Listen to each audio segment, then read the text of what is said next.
Broadcasting Commission cautions broadcasters against compromising national unity against 2023 elections. Coalition of civil society groups protests over shortage of new Naira notes. Inspector General of Police inaugurates Smart Force database for police personnel. On business update, fuel queues disappears as NMPC pumps 67 million litres. On international scene, Chadian President meets Israeli Prime Minister ahead of embassy opening. And in sports, Mbappe hurt ahead of Bayern clash in Champions League. Hello dear, welcome to Standard Voice Television News Channel. I'm Mukutha Muhammad. The National Broadcasting Commission has cautioned all broadcasters against compromising national unity while covering forthcoming general elections. The Director General of NBC, Malam Balarabe Ilela, issued the warning in a statement in Abuja. For more on the story, Zainab Abdulwasi reports. Malam Ilela said the Commission has observed with deep concern how ethics and ethos have been thrown to the winds by politicians using broadcast medium platforms, which is against the provision of the Nigerian Broadcasting Code, which provides that in using materials for news and current affairs program, the broadcaster shall avoid hate speech, inflammatory, derogatory, and divisive remarks or allusions. The State Commission notes that some stations now glamorize this situation on their platforms, reiterating that such stations shall pay for their professional misdemeanor. Malam Ilela said for the avoidance of doubt, broadcasters were advised to note the section of the Nigerian Broadcasting Code, which provides that the broadcaster shall promote human dignity. Zainab Abdulwasi, you reporting for Standard Voice Television. Coalition of civil society groups has protested over shortage of new Naira notes in circulation and at commercial banks. The chairman of the group said the commercial banks are sabotaging the Central Bank of Nigeria by hoarding the new Naira notes, adding that they went to many banks to get some money, but there is no money on their ATMs.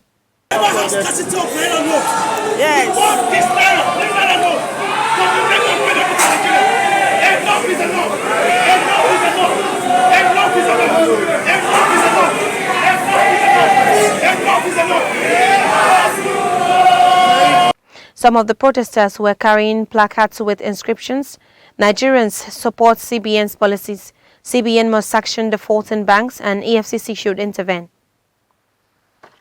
The Inspector General of Police, Usman Baba, has inaugurated a database to capture the biometric and records of all policemen in the country. This is contained in a statement issued by the Force Public Relations Officer, CSP Olumuyiwa Adejobi. For more on the story, Sumaya Dosara has the details. CSP Adejobi said the center was to ensure proper and accurate records of personnel for easy tracking and deployment of personnel to operational areas and to also ease administrative bottlenecks.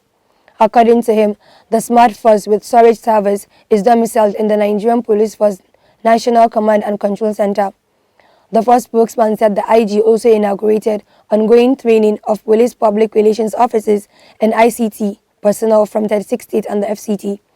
He explained that the training was on the handling of the gadgets provided for the data capturing of all personnel, explaining that the gadgets have modernized H-Tech biometric machine with features like fingerprint scanner and facial recognition applications. He added that the database was in line with the IG's vision of having a police force driven by cutting-edge technology. Sumaya Dosa reporting for Svtv News. The Federal Executive Council has approved about 4 billion naira for the execution of 3 projects across the nation. The amount would cover the construction of Senate buildings in Osun State University, Osogbo, and Federal University, Lokoja, as well as erection of radio antenna for the National Commissions for the Magic Education. This was disclosed by the Minister of Education, Malam Adamu, while briefing State House correspondents on the outcome of the council meeting chaired by President Muhammadu Buhari. For more, Jamila Ibrahim reports.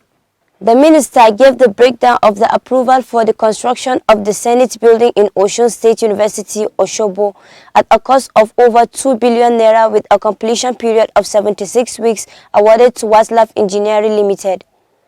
According to him, the construction of another Senate building at the Federal University Lokoja is at the cost of over 1 billion naira with a completion period of 50 weeks.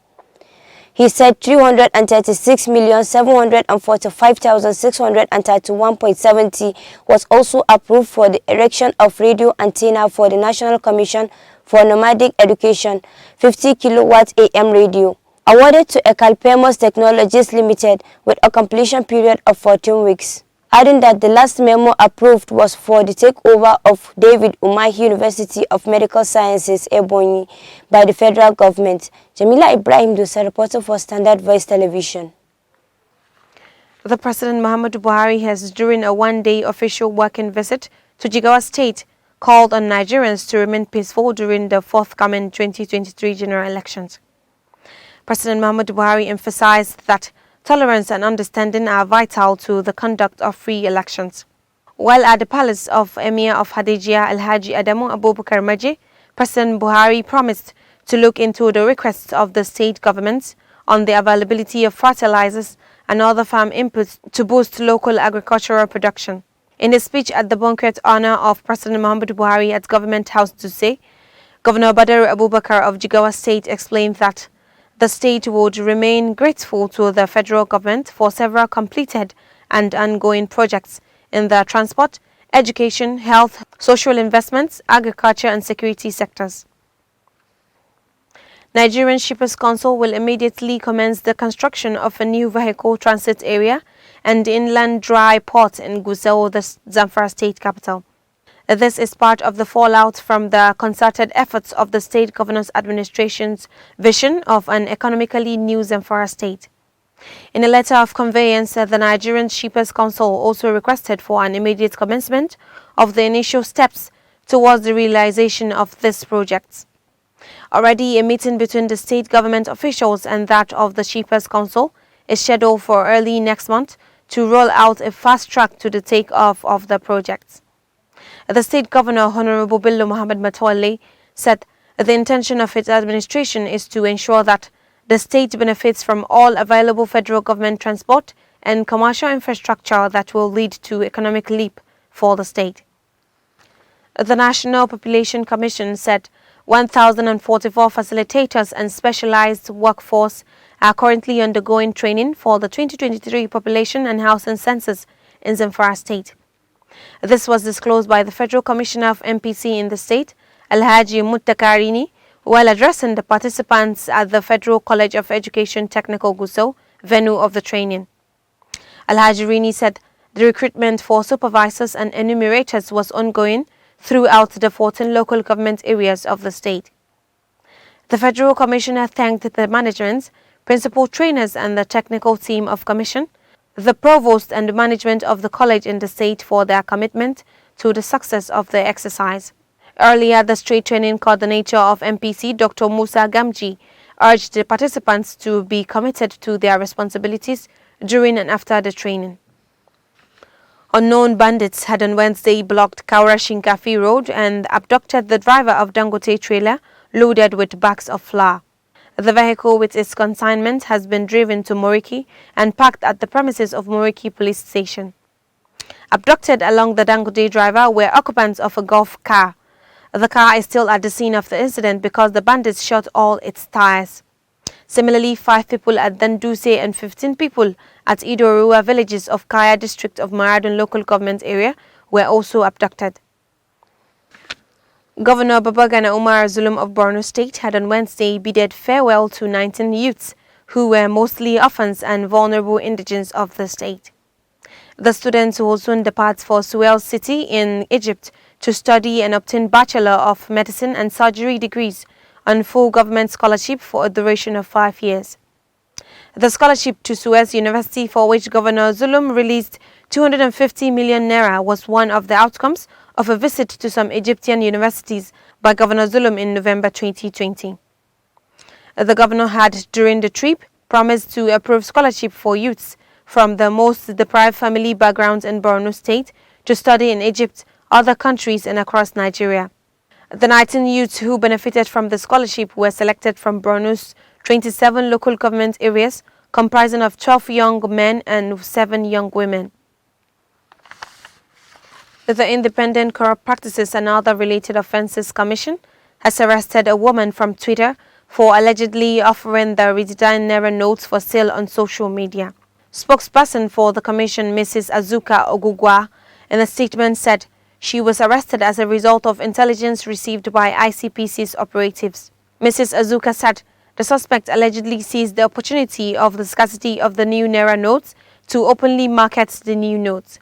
She said the woman is a social media serial entrepreneur, deals in skincare, sales of fuel, facilitation of foreign travels through visa acquisitions and other businesses. According to her, the suspect is currently in ICPC detention and is helping the anti-graft agency with its findings on the criminal trading of the Naira and the attendant scarcity and negative economic outcomes being caused by the action. Now on business update.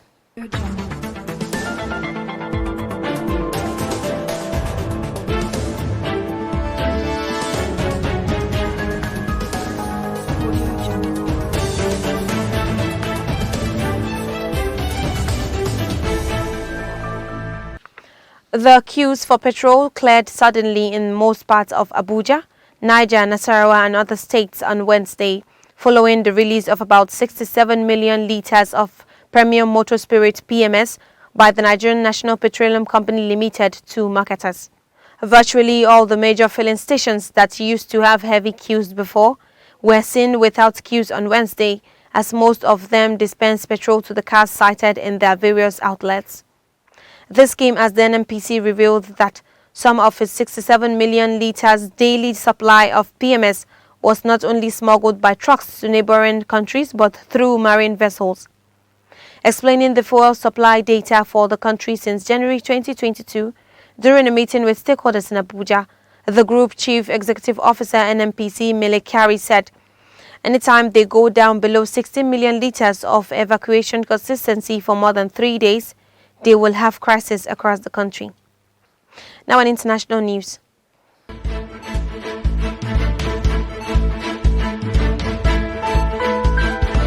Audio Jungle.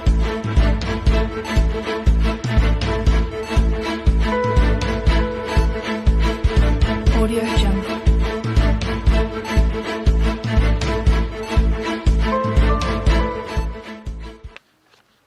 Chadian President Mohamed Deby met with Israeli Prime Minister Benjamin Netanyahu. President Mohamed Deby is visiting Israel to open the Central African Nations Embassy in the Jewish state, building on their diplomatic relations established 5 years ago. In 2019, during Netanyahu's last term, he and late President Idris Deby Itno, Mohamed Deby's father, announced the re-establishment of diplomatic relations. It is, in our view, a tremendously important relationship. Nous pensons que c'est une relation qui est extrêmement importante. With a major country in the heart of Africa. Un grand pays important, un pays arabe. It is something that we want to carry to new levels, new heights. Et c'est quelque chose que nous voulons avancer le plus que possible. And your visit here in Israel. Et votre visite ici aujourd'hui en Israël. And the opening of the embassy is a reflection of that. The elder Deby, who ruled the Muslim-majority nation for more than 3 decades, was killed in 2021 on the battlefield in a fight against rebels, which his son replaced him as president at the head of a military junta. Upon landing in Israel, President Deby was received at the airport by Mossad chief David Barnea. Mossad played a central role in maintaining quiet ties with Chad after 1972 and in working towards full normalization in recent years. Now on sport update.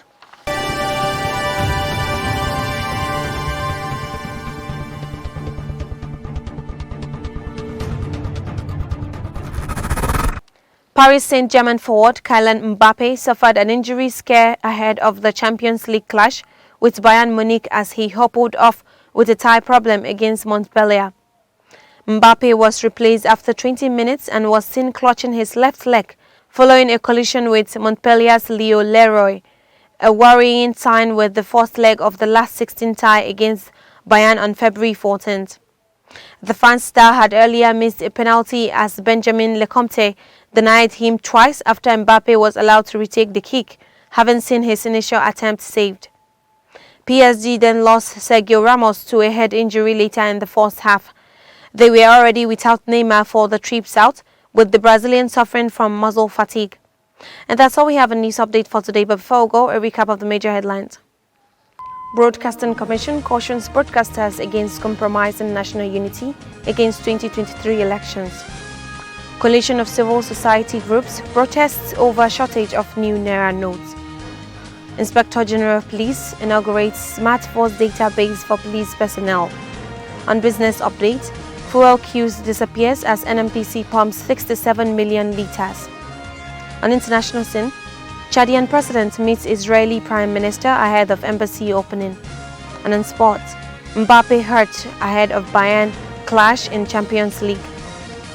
Thanks for watching. That's the news. I'm Mohammed. Have a nice day.